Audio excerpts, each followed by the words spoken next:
aí galera, tudo bem? Aqui professor André Menezes, o brabo da biologia, para mais uma aula do Preveste UEA. E agora de um jeito diferente, vamos para a nossa revisão. Eu sou o professor André, eu sou do sexo masculino, tenho cabelos pretos, uso roupa preta e estamos em um estúdio de TV para fazer aqui anotações para a nossa aula. E na nossa aula de hoje vamos falar sobre parasitologia e doenças, vamos revisar, galera. E na primeira questão já trazemos aqui algo muito quente para a nossa prova da UEA.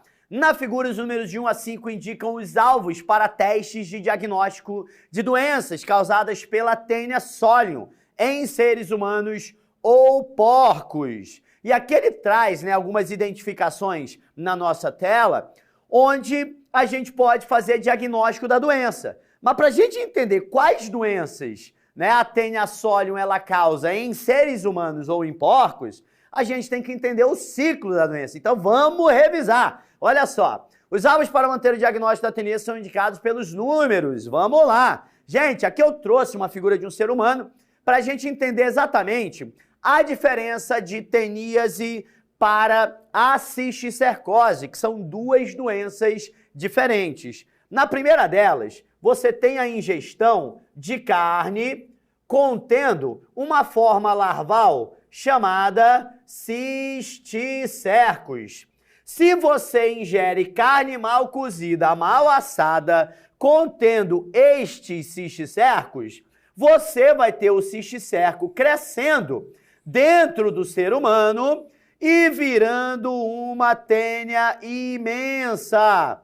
E nesse caso, se você tem uma tênia, o nome da doença é teníase. O ser humano é hospedeiro definitivo, nele vai acontecer a reprodução do tipo sexuada. Mas se o ser humano ingerir ovos da Taenia solium, que vai estar presente na água, nos alimentos contaminados com fezes de pessoas doentes, aí o que vai acontecer? O ser humano, ele vai virar o porco na história. O ser humano, se ingerir os ovos, esses ovos vão virar um monte de cisticercos em seu corpo. É a mesma coisa que acontece com o porquinho, gente. O porco, ele come ovos de Taenia solium, que vão estar nas fezes de ser humano doente. E com isso, ele vai ter vários cisticercos espalhados pelo corpo. Se ele tem cisticerco, a doença é cisticercose. Ele vai ser o hospedeiro intermediário, porque eles vão fazer reprodução assexuada no ser humano. E também, este é o ciclo que acontece, gente, no porco. O porco, ele sofre cisticercose. E aí, se o homem comer a carne de porco, mal cozida, mal assada, cheia desses cisticercos, aí o ser humano desenvolve a teníase.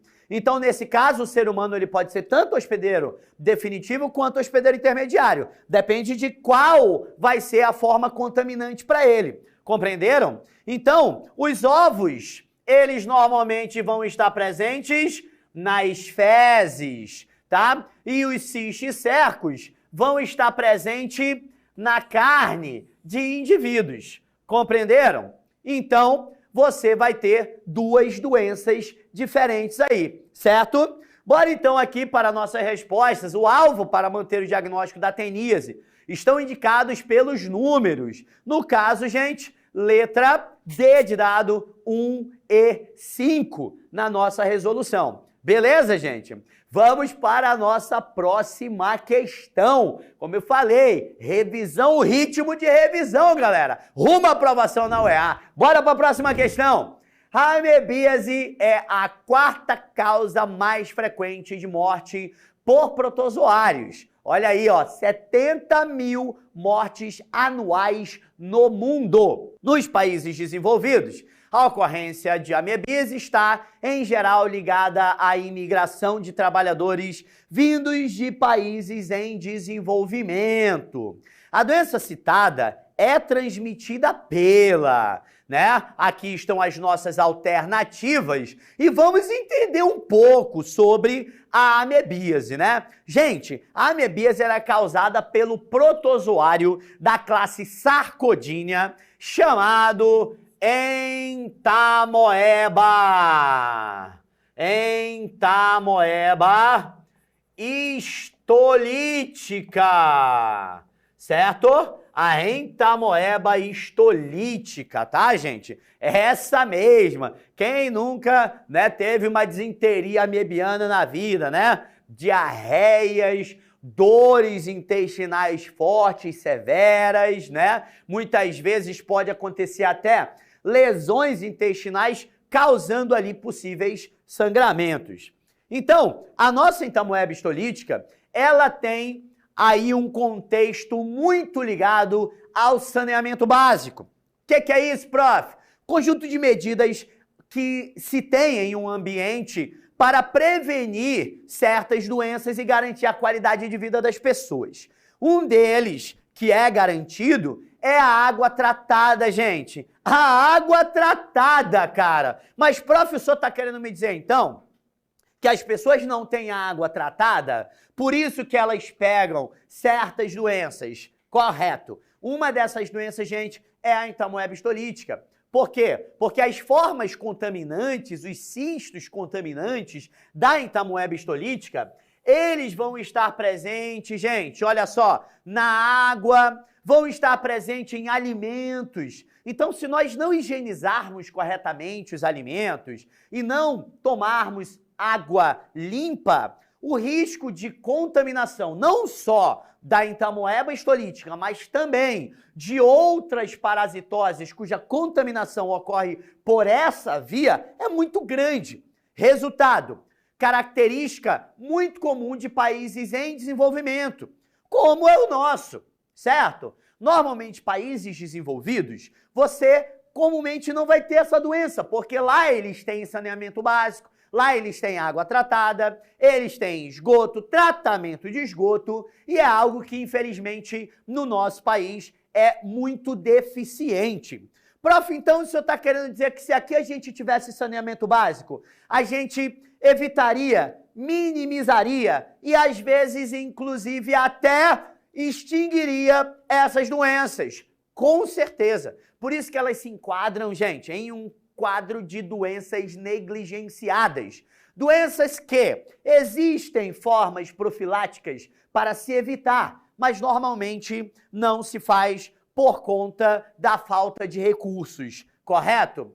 Por isso que a gente tem que atentar muito quanto à ingestão de água ou alimentos, higienizar corretamente, realizar ali todas as medidas profiláticas para evitar a contaminação delas, certo? E no caso da amebíase, ela pode, né, agravar para outras formas severas, atingindo órgãos como fígado, pulmão, rins, cérebro, né? Ali causando edemas e outras contaminações que causam a morte, como a questão ela traz pra gente, beleza? E a pergunta é exatamente como que ocorre a contaminação. E aí ficou fácil pra gente, né? Picada de mosquito contaminado vai fazer você pegar a ameba? Não vai. Penetração de larva na pele? Não. Ingestão de carne crua contaminada com cisticerco? Opa, essa daí a gente acabou de ver, né? Também não. Picada de barbeiro contaminado? Também não. Então, gente, claro, né? A ingestão de água, alimentos contaminados pelos cistos da entamoeba histolítica. Tá bom, gente? Então, a resposta, claro, aqui a nossa letra E. Beleza? E bora para a próxima questão. Mais uma doença que, ó, tá bombando nos vestibulares e essa aqui, ó, mexe com o nosso coração. E de várias formas, na verdade. Vamos lá, as outras chagas de Chagas. Em abril será lançada a primeira cartilha médica sobre a infecção causada pelo barbeiro. A doença sempre esteve associada à zona rural e graças ao intenso programa de erradicação do barbeiro na zona rural, em 2006, a Organização Pan-Americana da Saúde havia decretado o fim no país da infecção pelo contato direto com o inseto. Porém, nos últimos anos, as contaminações ressurgiram. Agora elas ocorrem por via oral. Estão disseminadas também nas zonas urbanas. Olha para mim agora. Olha para mim agora. Via oral? Prof, como é que é a contaminação via oral? Eu vou falar para você, Fai. Contaminação via oral por alimentos contaminados. Alimento contaminado, atenção, muita calma nessa hora. Açaí e caldo de cana. Meu açaí? O senhor tá falando que o meu açaí pode estar contaminado?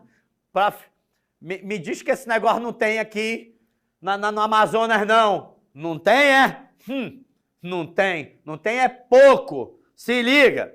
Os casos mais recentes aconteceram pelo consumo de restos de barbeiros misturados a alimentos, como o açaí e caldo de cana. Os novos doentes já somam 600. O número de casos registrados cresce em média 20% ao ano, tá? Lembrando que isso aqui são dados de 2010. Sobre a notícia pode-se afirmar corretamente. Galera, a doença é causada pelo protozoário flagelado chamado Trypanosoma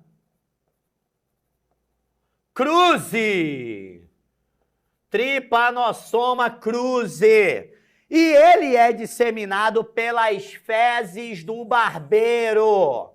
Não é a picada do barbeiro. Só que no caso da contaminação pelo alimento, ele não vai ter essa oportunidade. Por quê? Porque ele vai viver lá no cacho do açaí, aí o cara vai fazer o açaí. Do jeito que ele pegou lá do cacho, ele bota pra moer. Aí ele moe o barbeiro tudo junto. Aí tu vai tomar aquele teu açaí com farinha, pai. Tá até o talo de Trypanosoma cruzi. O protozoário, ele vai então para órgãos como intestino grosso e o teu coração. Lá ele causa lesões e a hipertrofia do músculo cardíaco, fazendo você desenvolver o que chamamos de mega coração. Detalhe, assintomático. Você não tem sintoma, tá? 7 anos depois, tu vai começar a ter sintomas, só que aí a doença já tá bastante avançada. A única coisa que salva esse cara vai ser um transplante cardíaco, né? Aí a gente sabe que é bem complicado, certo? Normalmente, essa doença é transmitida quando o barbeiro pica a pessoa, na hora que ele tá chupando o sangue da pessoa, as fezes dele são liberadas na pele.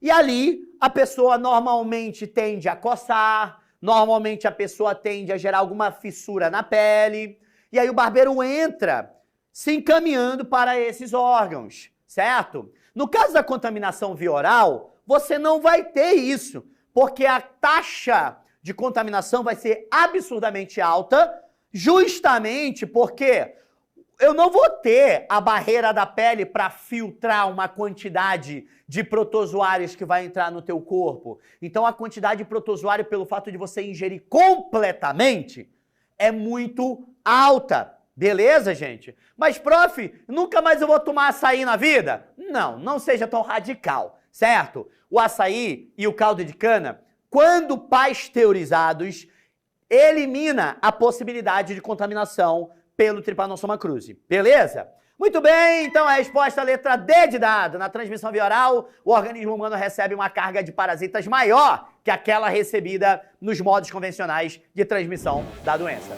Beleza, gente? Espero que vocês tenham gostado da nossa aula de hoje. Siga o Preveste UEA nas redes sociais e baixe o aplicativo para ter acesso às aulas completas. Valeu, tchau!